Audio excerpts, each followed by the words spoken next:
Si vous pensiez tout connaître du barbecue, attendez de voir ça. Mes chers gourmands, bonjour. Alors voilà, je me suis fait un petit plaisir pour mon prochain anniversaire, donc je me suis acheté un barbecue argentin, tout simplement.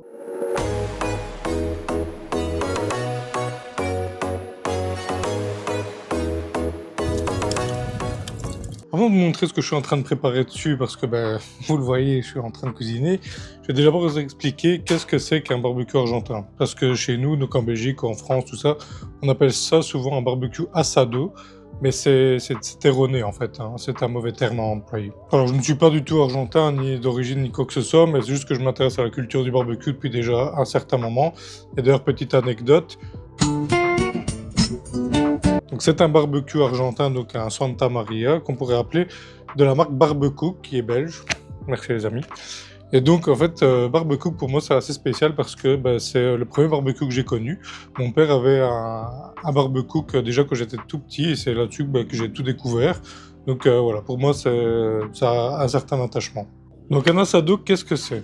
Bon, un asado, en fait, c'est simplement le terme qui désigne être autour d'un barbecue, et c'est un moment de convivialité entre des personnes. Et voilà, en Argentine, c'est quelque chose qu'ils font souvent. Ils se mettent autour d'un grand barbecue, de ce genre de barbecue, et alors ils cuisinent tous ensemble, ou au moins ils accompagnent le grillardin, donc l'asador, qu'on appelle ça. Ils sont juste là, c'est un moment de convivialité. C'est pas du tout un barbecue, c'est pas un ustensile. C'est pour ça que si vous cherchez ce type de barbecue, moi j'ai cherché ça depuis plus d'un an en Belgique et autres, vous allez souvent voir barbecue asado, mais non, en fait c'est un Santa Maria, donc ça a été repris par le Texas, et donc c'est le fait de pouvoir tout simplement ici avoir une manivelle qu'on vient tourner pour faire monter une grille. Voilà, aussi simple que ça. Donc évidemment chez nous ce n'est pas très répandu, mais il y avait déjà des marques allemandes qui le faisaient, mais là on était sur des prix 1500, 2000 euros, c'était un peu cher, et là on a les gouttes de chez Barbecook qui nous ont sorti ce magnifique Santa Maria. Donc, pour un prix de 900 euros, il vient tout juste de sortir il y a à peine quelques semaines. Donc moi je me suis acheté tout de suite parce que j'adore ça évidemment, et c'est même pour ça que je fais cette vidéo. Alors sur le Santa Maria ici, donc le barbecue Pedro pour son nom exact, vous voyez qu'on peut venir suspendre tout un tas de choses. Donc moi c'est juste pour la vidéo parce que honnêtement ce genre de choses ça ne sert strictement à rien. La viande elle va cuire en 10 heures, mais bon ça fait stylé.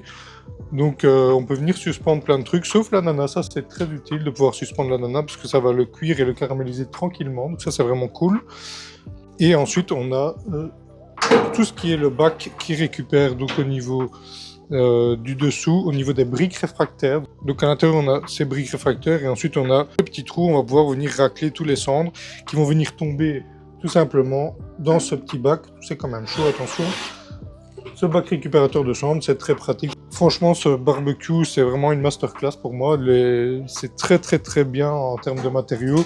C'est du costaud. Les grilles, elles sont lourdes. On sent que c'est vraiment quelque chose qui va tenir dans le temps. C'est en corten. C'est pour ça qu'il a un aspect rouillé. Donc, c'est-à-dire qu'il ne faut pas le traiter. Donc ça va être bien.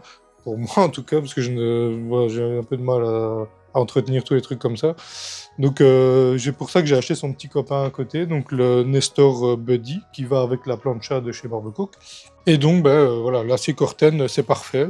Ça va venir créer cette patine qu'on voit ici, hein, qui commence à déjà s'assombrir avec le temps. Il était beaucoup plus orange quand je l'ai eu. Et il arrive comme ça, il n'y a pas besoin de le traiter, il n'y a besoin de rien faire. Il y en a qui arrivent prêts, je vais dire rouillés, mais qui ne le sont pas tout à fait, qu'il faut exposer à l'environnement pour pouvoir avoir cette patine rouillée dessus. Pour ce qui est de la grille, donc la parilla, hein, désolé pour l'accent espagnol, je n'ai pas évidemment, c'est aussi quelque chose de très bien parce qu'elles sont divisibles en deux et elles passent au lave-vaisselle, c'est de l'acier inoxydable, c'est magnifique.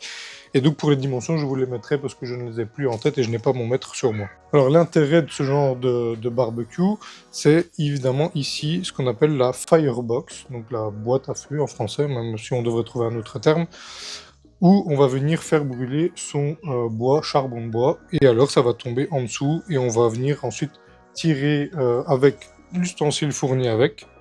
Donc chez Barbecook, ils déconnent pas. On va venir tirer les braises qu'on va venir étaler en forme de lit pour venir cuire tous nos aliments. Comme vous pouvez le voir, 2 étages en plus, là où je range un peu mes trucs. Donc c'est vraiment le même que le buddy, sauf que ils l'ont transformé finalement en barbecue.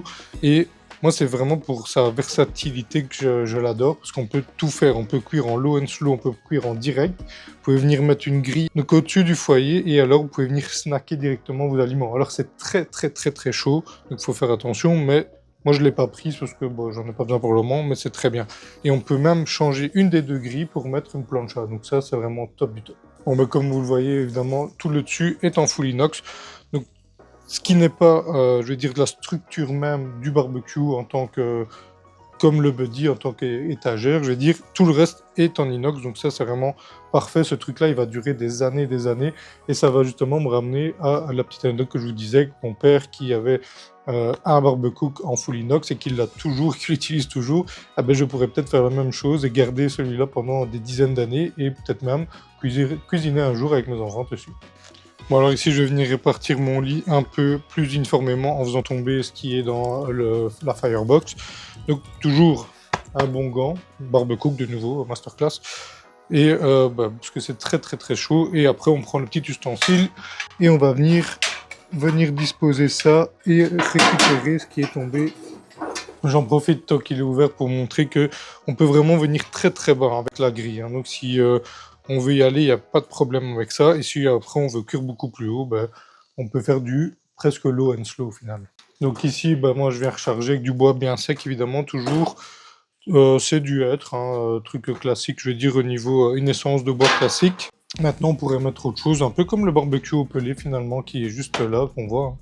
Donc on pourrait mettre du pommier, on pourrait mettre ce genre de bois, mais le hêtre c'est très bien au niveau rendement, chaleur et le temps qui se consume, c'est vraiment bien. Donc simplement du hêtre. Évidemment, n'utilisez pas du bois de palette recyclé, des bazars ainsi qui ont été traités parce que ça va être très cancérigène pour vos aliments. Je vais venir en profiter pour remettre un petit coup sur mon ananas. Ça, c'est juste un mélange de sucre, beurre et un peu de miel pour caraméliser. Alors maintenant que j'ai ce beau petit bruit là derrière de ce petit bacon qui est en train de cuire hein, de mes fagots, je vais vous expliquer juste une chose, c'est que ce genre de barbecue, il faut l'utiliser avec l'essence, tout simplement. Donc l'essence, pas de l'essence qu'on met dedans, l'essence, les 5 sens. Donc, on va cuisiner sans thermomètre. Bon, moi j'ai quand même pris un thermomètre pour voir la température interne de la viande, mais vous voyez bien que c'est en ouvert, en open fire, donc je ne sais pas régler la température à proprement parler. Donc ce qu'on fait, c'est qu'on vient la régler avec ses sens. Et ici, le sens, ben, ça va être le toucher, je peux dire ça comme ça. Je vais venir ressentir la chaleur. Et si je sais laisser ma main X secondes, ah ben, c'est plus ou moins un gradient de chaleur. Donc 10 secondes, ça va être vraiment pour du low and slow. 8 secondes, ça va être un peu plus chaud. 6 secondes, ça va être du moyen. 4 secondes, ça va être moyen, chaud déjà quand même. Et après, ben, là, on arrive sur des 2 secondes. Et là, c'est pour snacker. Là, on est sur du 300 degrés. On est proche de la flamme. Donc, il faut vraiment ressentir le barbecue. Et c'est comme ça qu'on cuisine avec ce type de barbecue. Je vais en profiter pour vous mettre quelques images de mes précédentes cuissons. Précédents repas. Et comme vous pouvez le voir, il y en a sur un d'eux, j'ai manqué de charbon, de braise à la fin, donc j'ai carrément mis une grille sur les braises pour venir finir ma viande, et ça a très bien fonctionné. Voilà, je vais venir décrocher la viande, et on va tout simplement continuer à la cuire sur directement la grille, et on va la finir comme ça, et après je la snackerai carrément au-dessus des flammes. Alors donc ici je vais mettre ma main, 2, 3, 4, 5, 6, et là ça devient très chaud. Donc 6 secondes j'ai pu tenir au niveau de la grille là. Donc on est tout près de la firebox, donc forcément c'est encore plus chaud plutôt que là à côté. Donc 6 secondes, on va être aux alentours d'un feu moyen, donc moyen chaud je vais dire. Donc ça va, pour cuire de la viande surtout, c'est parfait. Donc ce type de viande ici c'est un tomahawk, évidemment toute la partie de l'os est inutile. Et donc pour ce tomahawk, on va venir le finir comme ça, donc sur la grille. Alors qu'est-ce qu'on fait quand on cuit sur ce type de barbecue? On cuit toujours une face vers le bas. Vous allez me dire, on n'a pas vraiment le choix, mais je veux dire, c'est cette face qui va rester là pendant 80% du temps. Comment on sait qu'elle est prête? Tout simplement, je repose ma petite caméra. Je n'ai pas de caméraman, désolé.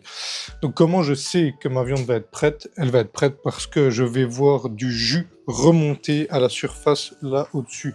donc la partie qui n'est pas vers le bas. Et c'est à ce moment-là que je sais que je peux la retourner et que là il me reste entre 10 et 20% de cuisson à terminer. Et en touchant, ici je touche, elle n'est plus froide. Donc ça veut déjà dire qu'elle a déjà commencé à cuire déjà depuis un certain moment.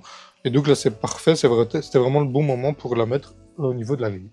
Alors ça c'est quand même très impressionnant, on pourrait croire wow, que l'ananas est en train de brûler, pas du tout. Il est parfaitement à sa hauteur, je sais mettre ma main, même si c'est très chaud, mais je veux dire il n'est pas en train de brûler, il n'est pas noir du tout, donc voilà, et ça c'est vraiment parfait comme disposition. Donc franchement, ce barbecue, j'en suis fan, je ne sais pas dire autrement.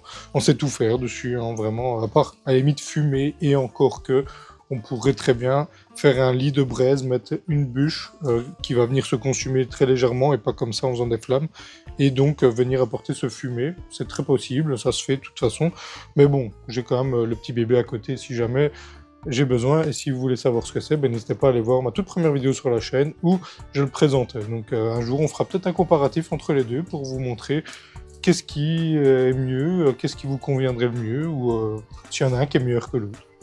Donc si jamais, petite question sur la grille hein, donc qui bouge, elle a un bac récupérateur à la fin, donc il va venir, les graisses vont venir s'écouler tout simplement dedans, donc ça c'est hyper pratique. Alors elle bouge effectivement, mais elle n'est pas, je veux dire, elle ne va pas être en balance. Donc si jamais, il ne faut pas mettre un truc plus lourd au début, enfin vers l'avant et plus vers l'arrière pour équilibrer, non.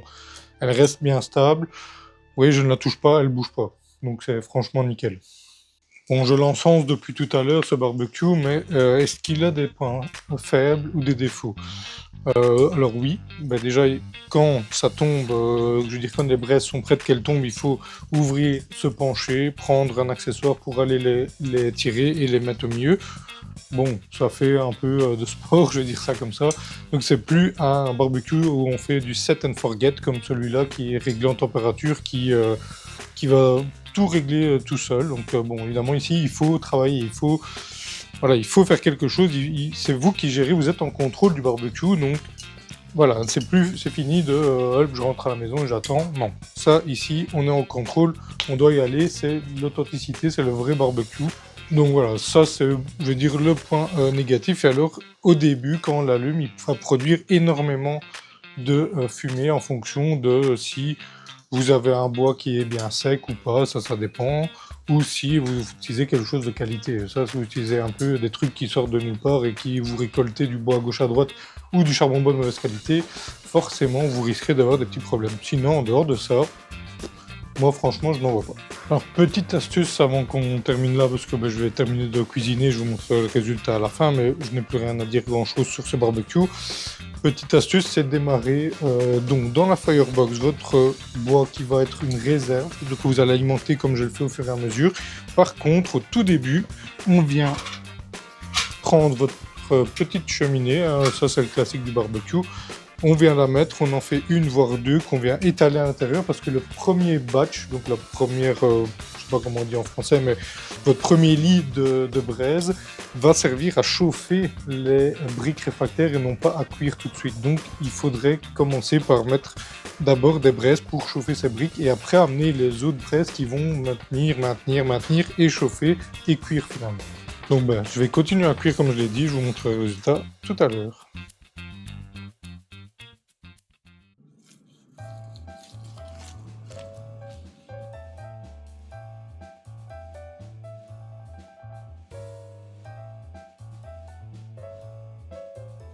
Donc voilà, on se retrouve le lendemain, tout ça c'est terminé, donc c'était vraiment une franche réussite, ça je m'y attendais évidemment parce que j'ai déjà cuit dessus, mais bon donc voilà, maintenant il n'y a plus qu'à nettoyer, à mettre les cendres dans le bac.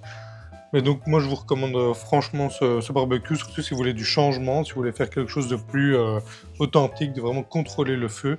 Ça c'est le top du top, c'est mon nouveau petit bébé, donc, tout simplement. Donc je vais y aller à fond dessus et cuire régulièrement. Donc voilà. Si vous voulez voir des prochaines vidéos dessus, n'hésitez pas à vous abonner, à laisser un pouce et n'oubliez pas de manger sainement. Allez, salut!